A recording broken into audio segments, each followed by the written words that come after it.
ओम नमः शिवाय। हर हर महादेव। दोस्तों, जैसा कि आप सभी लोग 16 जून 2026 यानी मंगलवार को पड़ रही है ज्येष्ठ मास की शुक्ल पक्ष द्वितीया तिथि। और दोस्तों, ये वह तिथि है जो ज्येष्ठ मास में पड़ने वाली सबसे बड़ी तिथि है, क्योंकि यह मंगलवार के दिन पड़ रही है और इसका बहुत ही बड़ा और विशेष महत्व होता है। पूज्य गुरुजी ने कहा है कि अगर कभी भी मौका लग जाए और ज्येष्ठ मास की द्वितीया तिथि मंगलवार को पड़ जाए तो आप लोगों को एक छुटकी काला तिल वाला उपाय तो अवश्य ही करना चाहिए। इन दोनों का संयोग बहुत ही कम आता है। इसी के साथ में गुरुजी ने अपनी शिव पुराण कथा में बताया है कि इस दिन आपको एक छुटकी काला तिल वाला उपाय तो आपको अवश्य ही करना चाहिए, क्योंकि ऐसा दिन पूरे साल में सिर्फ एक ही बार आता है। और दोस्तों, आप सभी लोग जानते हो कि मंगलवार द्वितीया तिथि का अगर सबसे बड़ा कोई उपाय है तो वह एक छुटकी काला तिल वाला उपाय है। तो दोस्तों, मंगलवार द्वितीया तिथि के दिन आप लोगों को इस एक छुटकी काला तिल वाला उपाय को जरूर करना है। बहुत सारे लोग होंगे जिन लोगों ने इस उपाय को ना किया हो, मतलब पूरा साल निकल गया, उन्होंने किसी भी दिन इसको करेंगे, छुटकी काला तिल वाला उपाय को ना किया हो। पर दोस्तों, आपके पास एक आखिरी मौका बचा हुआ है, जो कि 16 जून मंगलवार द्वितीया तिथि के दिन है। इस दिन आप लोगों को इस वाले उपाय को जरूर कर लेना है। भले ही आपने पूरे महीने भर इस उपाय को ना किया हो, पर अगर आपने इस महीने के मंगलवार द्वितीया तिथि के दिन अगर इस वाले उपाय को कर लिया तो आपको इस उपाय को करने का वह फल मिलेगा जिसकी आपने कभी कल्पना भी नहीं करी होगी। इसीलिए आप लोग इस वाले उपाय को एक बार जरूर कर लेना है, ताकि आप लोगों के हाथ से यह मौका ना जा सके और आपको इस उपाय को करने का फल मिल सके। दोस्तों, यह उपाय पंडित जी ने अपनी अभी की ही श्री शिव महापुराण की कथा में बताया है। उपाय को आज हम आपको बहुत अच्छे से समझाने वाले हैं। इस वीडियो को देखने के बाद इस उपाय को समझने के लिए आपको कोई और वीडियो को देखने की जरूरत नहीं पड़ेगी। तो चलिए दोस्तों, उपाय को शुरू करते हैं। देखिए, ये इस ज्येष्ठ मास के मंगलवार द्वितीया तिथि के दिन ये इतना खास होता है, इतना महत्वपूर्ण होता है। देखा गया कभी कभी बड़े बड़े पूजा पाठ अनुष्ठान से जो मनोकामना पूर्ण नहीं होते, वह ज्येष्ठ मास की मंगलवार द्वितीया तिथि के दिन एक छोटे से उपाय करने से ही आपकी मनोकामना पूर्ण हुए। और बहुत सारे लोगों ने इस उपाय को किया भी है और उनको इस उपाय को करने का फल भी जरूर मिला है। अगर आप लोग भी इस उपाय को करना चाहते हैं तो आप इस उपाय को पहले अच्छे से समझ लेना, सुन लेना, उसके बाद करना। आपको इस उपाय का फल जरूर मिलेगा। और इस उपाय को कर लेने से आपके घर में चाहे किसी भी प्रकार की दोहक और समस्या क्यों ना चल रही हो, आपको उसका कारण भी नहीं पता है कि भाई ये समस्या किस कारण से चल रही। उसका कुछ भी कारण हो सकता है, जैसे पितृदोष हो सकता है या किसी भी तरह का मंगल दोष भी हो सकता है। तो इस दिन आप लोगों को ये वाला उपाय कर लेना है। ये एक ऐसा उपाय है जिस उपाय को अगर किसी विशेष दिन पर किया जाए तो भाई उस विशेष दिन का जो है वो तो हमें मिलता ही मिलता है। पर हमने उस दिन पर इस उपाय को किया है तो हमें उससे भी बड़ा फल मिलता है, और फल बहुत जल्दी मिलता है, क्योंकि आप इस उपाय को बहुत ही बड़े और विशेष दिन पर रहे हो। तो चलिए अब उपाय के बारे में बात करते हैं, लेकिन उससे पहले आप लोगों को यह जानना आवश्यक है कि आखिर ये उपाय किस समय करना है, किसको करना है और कैसे करना है। तो चलिए हम आगे आपको वीडियो में एक एक करके बता देते हैं। लेकिन उससे पहले अगर आप लोग हमारे चैनल पर पहली बार आए हैं या फिर मेरी आवाज आज पहली बार सुन रहे हैं तो हमारे चैनल को सब्सक्राइब जरूर कर लेना और इस वीडियो को लाइक करके कमेंट बॉक्स में श्री शिवाय नमस्तुभयम ओम नमः शिवाय जरूर टाइप कर देना। तो दोस्तों, इस एक छुटकी काला तिल वाला उपाय को हमें इस मंगलवार द्वितीया तिथि के दिन कैसे करना है, किसको करना है, किस समय करना है और कहां पर करना है, ये सारे सवालों के जवाब आपको इस वीडियो में मिल जाएंगे। और जो ये वीडियो देखेगा भाई, उसको एक छुटकी काला तिल वाला उपाय जरूर करना चाहिए, क्योंकि इस दिन काला तिल का भी बहुत ही बड़ा और विशेष महत्व होता है। और बात आ जाए एक छुटकी काला तिल वाला उपाय की, तो ये सोने पे सुहागा वाली बात हो जाती है और ये एक बहुत ही बड़ा उपाय हो जाता है इस मंगलवार द्वितीया तिथि का। तो अब दोस्तों, इस एक छुटकी काला तिल वाला उपाय को आखिर करना किसको है, सबसे पहले हम लोग वो बात जान लेते हैं। तो देखो, घर की जो बड़ी माताएं बहनें होती हैं, उन माताओं बहनों में से कोई भी एक बड़ी माता बहन इस वाले उपाय को कर सकती हैं। और दोस्तों, अगर आप तो अपने घर में से सभी सदस्यों को भी इस उपाय को करवा सकते हैं। अगर किसी व्यक्ति की खुद की कोई मनोकामना है, खुद की कोई दुख और परेशानी है जो कि वो अपने लिए ही करना चाहता है इस वाले उपाय को, तो वो खुद अपने लिए भी कर सकता है। बाकी अगर कोई घर में से ऐसा है जो कि अपने पूरे घर परिवार की सुख और शांति के लिए ये वाला उपाय करना चाहता है, तो भाई वो भी कर सकता है, उसमें भी कोई दिक्कत वाली बात नहीं है। कहने का मतलब है कि इस उपाय को हर एक सदस्य भी कर सकता है, और पूरे घर परिवार के सदस्य के लिए घर की बड़ी माताओं बहनों में से कोई एक माता बहन भी कर सकती है। माताएं बहनें अगर घर में उपस्थित ना हो या वह ये वाला उपाय ना कर पा रही हो तो फिर घर का कोई बड़ा सदस्य भी इस एक छुटकी काला तिल वाला उपाय को कर सकता है, चाहे फिर वह पुरुष ही क्यों ना हो, उसमें कोई भी दिक्कत वाली बात नहीं है। उसके बाद में दोस्तों जो अगला प्रश्न निकल आता है वो ये आता है इस उपाय को लेकर कि आखिर इस उपाय को हमें किस समय करना है, सुबह के समय करना है कि शाम के समय करना है। तो देखो इस वाले उपाय को आप लोग सुबह के समय भी कर सकते हो और शाम के समय प्रदोष काल में भी कर सकते हो। अब अगर आप पूछोगे भाई सबसे उत्तम समय कौन सा रहेगा इस एक छुटकी काला तिल वाला उपाय को करने का, तो हम आपसे बस यही कहेंगे कि इस उपाय को आप सुबह के समय करेंगे तो ज्यादा बेहतर होगा। बाकी अगर प्रदोष काल शाम के समय भी करेंगे तो भी अच्छा होगा, उसमें कोई भी दिक्कत वाली बात नहीं है। तो अब दोस्तों जो अगली सबसे बड़ी और महत्वपूर्ण बात आती है वो यह आती है कि सुबह अगर हम उपाय को करेंगे तो हमें कितने बजे से लेकर कितने बजे तक के बीच में करना है, और शाम के समय प्रदोष काल में करेंगे तो हमें कितने बजे से लेकर कितने बजे के बीच में करना है। तो देखो सुबह जितनी जल्दी हो सके आप उपाय को करने की कोशिश करना कि अगर किसी कारणवश लेट भी हो जाओ, थोड़ी देर भी हो जाए तो 10 या 11 बजे तक भी आप उपाय कर लेना, पर 12 बजे से ज्यादा देरी ना हो, ठीक है, इस बात का ध्यान रखना। उसके बाद में दोस्तों अगर शाम के समय प्रदोष काल की बात करें, प्रदोष काल का जो समय है होता है वो शाम के 6 बजे से शुरू हो जाता है। मतलब शाम के 6 बजे से लेकर 7 बजे के बीच का जो समय होता है ये समय प्रदोष काल का समय होता है।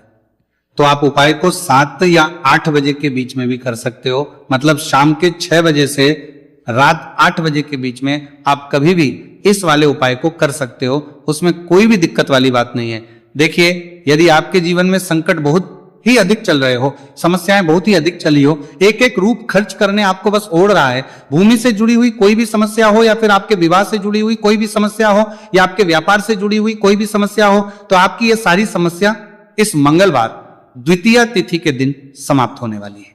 तो चलिए दोस्तों जानते हैं उस विशेष उपाय के बारे में।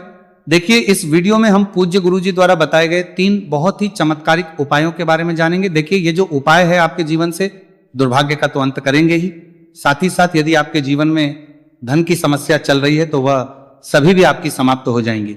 देखिए गुरुजी ने बताया है कि जब भी मंगलवार द्वितीया तिथि का दिन पड़े तो हमें कर्ज मुक्ति के लिए कुछ उपाय करने चाहिए। इसी के साथ हमें धन प्राप्ति, भूमि से जुड़े कार्यों और विवाह के लिए भी उपाय करने चाहिए। तो चलिए दोस्तों जानते हैं गुरुजी द्वारा बताए गए सबसे पहले उपाय के बारे में। देखिए ये उपाय विशेषकर उन लोगों को करना है जिनकी भूमि से जुड़ी कोई भी समस्या चल रही हो, यानी कि उनकी भी जमीन से जुड़ी हुई समस्या चल रही है, यानी कि जो लोग मकान खरीदना चाहते हैं या फिर उनका खेत से जुड़ा कोई भी केस चल रहा है या फिर जिनके भी विवाह में विलंब हो रहा है या फिर जिन भी लोगों के जीवन में कर्ज बहुत ही अधिक बढ़ने लगा है, कर्ज जो है वो चुका नहीं पा रहे हैं, तो गुरुजी ने कहा है कि ऐसे लोगों को ये उपाय करना चाहिए। देखिए इस उपाय के लिए आपको थोड़े से काले तिल ले लेने हैं। देख आपको मात्र 1 चुटकी काले तिल ले लेने हैं। इसी के साथ में आपको थोड़ा सा शहद ले लेना है। फिर सबसे अंत में आपको 1 लोटा शुद्ध जल ले लेना है। तांबे के पात्र के अंदर आपको अपने घर से शुद्ध जल ले लेना है और इन सभी सामग्रियों को आपको लेकर के पहुंच जाना है भगवान शिव के मंदिर में। देखिए पूज्य गुरुजी ने बताया है कि इस उपाय को आप सुबह से लेकर के शाम तक किसी भी समय में कर सकते हैं। देखिए मंदिर पहुंचने के आप जो काले तिल लेकर के गए थे उनमें आपको थोड़ा सा शहद लगा लेना है। देखिए आप जो शहद लेकर के आए हैं उस शहद में आपको ये काले तिल अच्छे से डुबो देना है और शहद से युक्त ये जो काले तिल हैं इन्हें आपको शिवलिंग पर अर्पित कर देने हैं या फिर आपको शिवलिंग के चारों तरफ अच्छे से काले तिल का लेपन कर देना है। पूज्य गुरुजी ने बताया है कि लेपन करते समय यदि आपके जीवन में कर्ज से जुड़ी समस्याएं चल रही हैं, लेपन करते समय आपको आर्यन मुक्तेश्वर महादेव का स्मरण करना है या फिर आपके जीवन में विवाह से संबंधित या फिर जमीन से संबंधित कोई भी समस्या चल रही है तो फिर आपको मंगलेश्वर महादेव का स्मरण करना है। इसके बाद जो आप जल लेकर के आए हैं उसे आपको धीरे धीरे शिवलिंग पर अर्पित कर देना है तथा आपको लगातार शिव महापुराण के मूल मंत्र श्री शिवाय नमस्तु भयम इस मंत्र का जाप करते रहना है। पूज्य गुरुजी ने बताया है कि सिर्फ एक मंगलवार द्वितीया तिथि यह उपाय करके देखना और आप स्वयं देखेंगे कि 2 से 3 महीने के अंदर आपके जीवन से जुड़ी हुई जो भी समस्याएं हैं बस सभी समस्या बहुत ही जल्द महादेव की कृपा से दूर होने लगेगी। तो दोस्तों इस प्रकार से आपको यह पहला उपाय ना है। अब हम जानते हैं दूसरे विशेष उपाय के बारे में। देखिए इस उपाय के लिए आपको एक प्यारी सी बेलपत्र ले लेनी है। इसी के साथ में 1 लोटा शुद्ध जल लेना है तांबे के पात्र के अंदर और इसी के साथ में आपको थोड़ा सा शहद ले लेना है। देखिए मंगलवार का दिन है और मंगलवार द्वितीया तिथि के दिन यदि हम शहद का उपाय करते हैं तो इससे महादेव हमसे बहुत ही अधिक प्रसन्न होकर के हमारी मनोकामना को परिपूर्ण करते हैं। देखिए दोस्तों, यदि आपको बेलपत्र नहीं मिल पाती है तो आप भगवान शिव के शिवलिंग पर जो बेलपत्र छड़ी हुई होती है उसे शुद्ध जल से धो करके उसका उपयोग कर सकते हैं। तो इन सभी सामग्रियों को आपको भगवान शिव के मंदिर में लेकर के पहुंच जाना है। गुरु जी ने कहा है कि इस उपाय को भी आप सुबह से लेकर के शाम तक किसी भी समय में कर सकते हैं। देखिए मंदिर पहुंचने के बाद आपके पास जो एक बेलपत्र है और बेलपत्र की जो सबसे बड़ी वाली पत्ती होती है और उसकी जो चिकनी साइड होती है उस पर आपको अच्छे से शहद का लेपन कर देना है। यानी कि बेलपत्र की बड़ी वाली पत्ती पर, पूरी ही पत्ती पर अच्छे से शहद का लगा देना है। अब देखिए ये जो बेलपत्र है इसे आपको अपने सीधे हाथ की हथेली पर रखना है और आपके जो भी कार्य अटक रहे हैं, देखिए बहुत से लोग ऐसे होते हैं जो अपने नौकरी को प्राप्त करने के लिए सालों से तैयारी करते हैं लेकिन उनको नौकरी नहीं प्राप्त हो पाती। बहुत से ऐसे लोग होते हैं जो बहुत ही मेहनत करते हैं, धन भक्ति के लिए बहुत अधिक प्रयास करते हैं लेकिन फिर भी उनको धन प्राप्त नहीं हो पाता है। तो गुरु जी ने बताया है कि जब भी आपको अपने कार्यों में सफलता ना मिले तो फिर आपको मंगलवार के दिन इस उपाय को अवश्य करना चाहिए। देखिए अब आपको जिस भी कार्य में सफलता प्राप्ति करनी है उस कार्य को सफल बनाने के लिए आपको महादेव से प्रार्थना कर लेनी है और फिर ये जो एक बेलपत्र है इसे आपको भगवान शिव के शिवलिंग पर अर्पित कर देनी है। देखिए बेलपत्र की चिकनी साइड जिस पर आपने शहद लगाए हैं वो शिवलिंग से स्पर्श रहेगी और इसकी जो डंडी है वो आपको जलाधारी की ओर रखनी है। इस प्रकार से आपको यह बेलपत्र अर्पित कर देनी है। अब देखिए आप जो एक लोटा जल लेकर के आए हैं उसे आपको भगवान शिव के शिवलिंग पर धीरे धीरे अर्पित कर देना है। श्री शिवाय नमस्तु भयम इस मंत्र का जाप करते हुए देखिए जैसे ही यह जल शिवलिंग से होकर के जलाधारी की ओर बह कर के आएगा तो इसे आपको थोड़ा सा अपने सीधे हाथ की हथेली में झेल लेना है। इस जल को आपको अपनी दोनों आंखों पर लगा लेना है और इस जल का थोड़ा सा छिड़काव आपको अपने शरीर पर कर लेना है। पूज्य गुरु जी ने बताया है कि जब भी हम मंगलवार के दिन शहद वाली बेलपत्र शिवलिंग पर अर्पित करते हैं तो इससे हमें महादेव हर कार्य में सफलता प्राप्त करवाते हैं। यदि हमें अपनी मेहनत करने के बावजूद भी पर्याप्त मात्रा में सफलता नहीं मिल पा रही है तो गुरु जी ने कहा है कि आपको मंगलवार द्वितीया तिथि के दिन यह चमत्कारिक उपाय अवश्य ही कर लेना है। अब दोस्तों हम जान लेते हैं गुरु जी द्वारा बताए गए तीसरे विशेष उपाय के बारे में। देखिए इस उपाय के लिए भी आपको मात्र 1 लोटा शुद्ध जल ले लेना है तांबे के पात्र के अंदर। फिर इसी के साथ में आपको एक प्यारी सी बेलपत्र ले लेनी है। बेलपत्र आपको ध्यान रखना है कि कैसे भी कटी हुई खंडित नहीं होनी चाहिए। अब देखिए मात्र 2 सामग्री लेकर के आपको भगवान शिव के मंदिर में पहुंच जाना है। पूज्य गुरु जी ने बताया है कि यह उपाय विशेषकर उन लोगों को करना है जिनकी कोई भी विशेष मनोकामनाएं जो कई दिनों से परिपूर्ण नहीं हो पा रही है, चाहे वह विवाह से संबंधित हो, नौकरी से संबंधित हो, व्यापार से संबंधित हो, चाहे किसी भी प्रकार की मनोकामना है जो परिपूर्ण नहीं हो पा रही है तो उसके लिए आपको यह उपाय करना है। देखिए इस उपाय को भी आप सुबह से की शाम तक किसी भी समय में कर सकते हैं।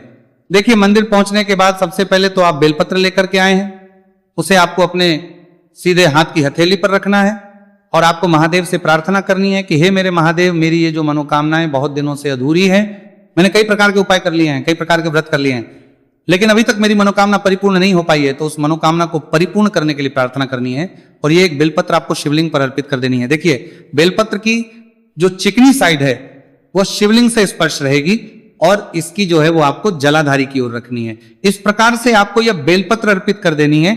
इसी प्रकार से आपको यह बेलपत्र अर्पित करनी है। अब देखिए आप जो 1 लोटा शुद्ध जल लेकर के आए हैं इसे आपको धीरे धीरे शिवलिंग पर अर्पित कर देना है। इस मंत्र का जाप करते हुए देखिए जल अर्पित करते हुए आपको कम से कम 11 बार श्री शिवाय नमस्तु भयम या फिर ओम नमः शिवाय इस मंत्र का जाप कर लेना है। पूज्य गुरु जी ने बताया है कि जो भी व्यक्ति 16 जून मंगलवार द्वितीया तिथि के दिन शिवलिंग के सामने इस उपाय को करता है तो उसकी जो भी मनोकामना है वह महादेव की कृपा से निश्चित ही परिपूर्ण हो जाती है। बात करते हैं अगले उपाय की। देखो इस उपाय के लिए आपको मात्र 2 लौंग लेनी होगी, यानी कि आपको लौंग का जोड़ा लेना है। 2 फूल वाली आप लौंग लेनी है। लौंग का जोड़ा कहीं से भी खंडित नहीं होना चाहिए, इस बात का ध्यान रखें। इसी के साथ में आपको लेना होगा लाल चंदन का पाउडर। देखिए यदि आपके पास लाल चंदन की लकड़ी है तो उसे घिसकर भी आप चंदन के रूप में प्रयोग कर सकते हैं। यदि पाउडर है तो उसका भी आप अपने उपाय के लिए प्रयोग कर सकते हैं। देखिए चंदन जो है वो तेज का प्रतीक माना गया है और साथ ही साथ जीवन के अंधकार को दूर करने का प्रतीक। अब इसी के साथ में आपको मात्र एक तांबे के पात्र के अंदर शुद्ध जल लेना होगा।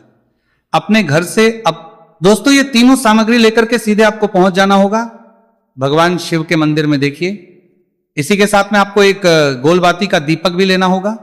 दीपक आप मिट्टी का भी ले सकते हैं, शुद्ध आटा मढ़कर उसका भी तैयार कर सकते हैं, और दीपक में आपको शुद्ध घी का प्रयोग करना है।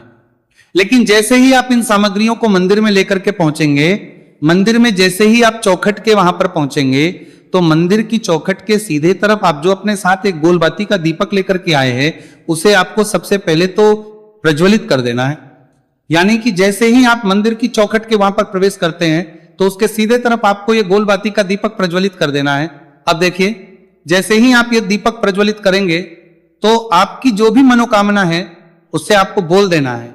आप इस दीपक को इस प्रकार से प्रज्वलित करने के बाद इन सभी सामग्रियों को आपको शिवलिंग के पास लेकर पहुंच जाना है। अब देखिए दोस्तों, आपके पास जो एक तांबे के पात्र के अंदर शुद्ध जल है, उसमें से आपको केवल आधा लोटा जल ही भगवान शिव के शिवलिंग पर अर्पित करना है। आधा लोटा जल आपको उसी पत्र के अंदर बचा लेना है। अब दोस्तों आपके पास जो 2 लौंग है, यानी कि लौंग का जोड़ा है, से आपको अपना नाम और अपने गोत्र को बोलते हुए आपकी जो भी समस्या चल रही है, आपके जीवन में जो भी परेशानी उत्पन्न हो रही है, उन्हें आपको बोल देना है। और ये जो लौंग का जोड़ा है, इसे आपको भगवान शिव के शिवलिंग पर अर्पित कर देना है। जैसे आप ये 2 लौंग शिवलिंग पर चढ़ाएंगे, तो अपना हाथ जो है वहां पर आपको रखना है और महादेव से आपको प्रार्थना करनी है कि मेरे जीवन की ये जो परेशानियां, ये सभी दूर हो जाए। यानी कि आपके जीवन में धन की संबंधित परेशानी चल रही है, कर्ज की समस्या चल रही है, बच्चों का पढ़ाई लिखाई में मन नहीं लग पा रहा है, घर के जो आर्थिक संकट है वह सभी दूर हो, व्यापार आपका ढंग से नहीं चल पा रहा है, घर में रोग की स्थिति बनी हुई है, यानी कि जिस भी प्रकार की आपकी समस्याएं हैं उसे आपको महादेव से बोल देना है और महादेव से इन सभी को दूर करने के लिए आपको प्रार्थना कर लेनी है। अब देखिए दोस्तों, आपने जो 2 लौंग शिवलिंग पर समर्पित की थी, उससे आपको वहां से उठा लेना है और इन दोनों लौंग को आपको शिवलिंग से उठा करके सीधे उससे जल के पात्र के अंदर डाल देना है। यानी कि अपने आधा लोटा जल और बचाया हुआ था, उसी के अंदर आपको ये 2 लौंग डाल देनी है। और साथ में आप जो लाल चंदन लेकर के आए थे, उस लाल चंदन को भी आपको उसी पात्र के डाल देना है। यानी कि आधा लोटा जल और बचा हुआ है, तो उसी आधे लोटे जल के अंदर आपको ये लाल चंदन भी डाल देना है। अब देखिए इस आधे लोटे जल में है जिसमें अपने 2 लौंग डाली है, लाल चंदन डाला है, उसे सीधे लेकर के आपको पहुंचना है बेलपत्र के वृक्ष के। वहां पर देखिए बेलपत्र का वृक्ष यदि आपके घर पर है तो वहां पर आपको आ जाना है। आपके घर के आसपास कहीं भी है तो वहां पर आपको पहुंच जाना है और उसके आपका जो मुख है वो उत्तर दिशा की ओर होना चाहिए। और उसके बाद आपको अपना नाम और अपने गोत्र को बोलना है और पुनः अपने जो भी परेशानियां शिवलिंग के पास में बोली थी उन्हें आपको वापस से बेलपत्र के वहां पर भी बोल देनी है। और ये जो आधा लोटा जल और है, इससे आपको पूरा बेलपत्र के वृक्ष की जड़ में श्री शिवाय नमस्तु भयम इस मंत्र का जाप करते हुए समर्पित कर देना है। तो बस इतना सा उपाय आपको करना है। जो भी आपकी परेशानी है, समस्या है, उससे महादेव निश्चित ही दूर करेंगे।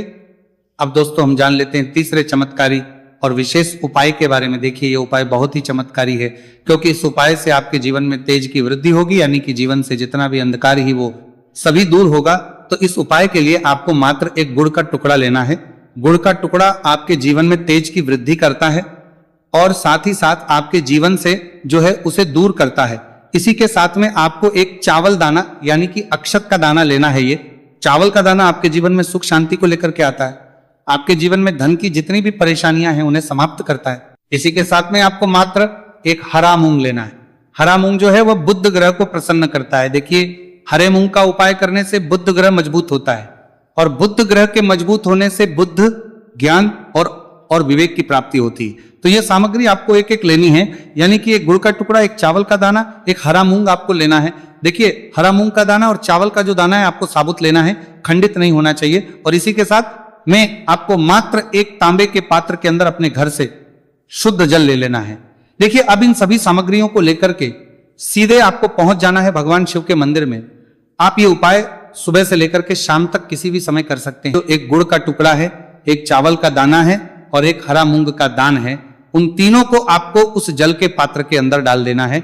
लेकिन ये जो उपाय है आपके जीवन की सारी परेशानियों को दूर करने के लिए होता है। ये विशेष मनोकामना तीनों सामग्रियों से ही आपकी परिपूर्ण हो जाती है। देखिए आपके जीवन में सुख और तेज होगा तो सभी आपसे वार्तालाप करेंगे, सभी आपसे बात करेंगे और आपका जो मान सम्मान है वह बढ़ता है और चावल का जो दाना है वह धन में वृद्धि करता है, मन की शांति के लिए होता है। और हरा मूंग जो है वो बुद्धि, ज्ञान और विवेक की प्राप्ति के लिए होता है। अब देखिए, ये जो एक पात्र जल है, इससे आपको भगवान शिव के शिवलिंग पर धीरे धीरे अर्पित कर देना है। श्री शिवाय नमस्तु भयम इस मंत्र का जाप करते हुए और तुमरुकेश्वर महादेव का मन में स्मरण करते हुए। लेकिन तुमरुकेश्वर महादेव का स्मरण करने से यह जो उपाय है और अधिक प्रभावशाली हो जाता है। तो तुमरुकेश्वर महादेव का स्मरण करते हुए यह उपाय करने से आपके जीवन में जो भी अशांति है वह सभी दूर हो जाएगी। तो इस प्रकार से आपको यह सुंदर सा उपाय कर लेना है। देखो दोस्तों,